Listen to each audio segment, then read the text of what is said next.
Tun tum kan video chuan Aadhaar card download dan kan soi do na ama sabera chuan Google Chrome kan lu tanga Google Chrome search na hian uidai.gov.in ti kha kan search lu tang heta hian tong thlan na tur oma English kha thlan mai tur ani kan tuai chawanga get Aadhaar ti kan hmu anga hemi get Aadhaar ti hnuaya download Aadhaar ti kha me zeu tur ani mai heta hian application Play Store mi man na le hemi Chrome continue na kha oma continue in web ti kha me mai tur ani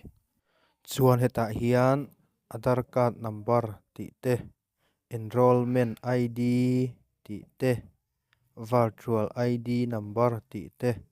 SID ti te kha oma ma se Aadhaar number awla sambera wangi Aadhaar number kan select anga ahnoya hian Aadhaar card number kan chulu tang kan chutlu zo to chuan ahnoya captcha code hi kan chulut le ang captcha code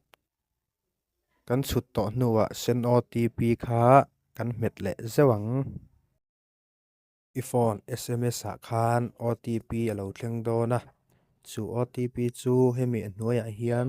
i chulut le ang i chut to hnuwa ahnoya verified and download ti kha i met le kewang i ngak detanga a in download zawa chuan PDF file ani awang khan password a awm do na password hi hemi ahnoya example anun tar lanang hian ti mai tur ani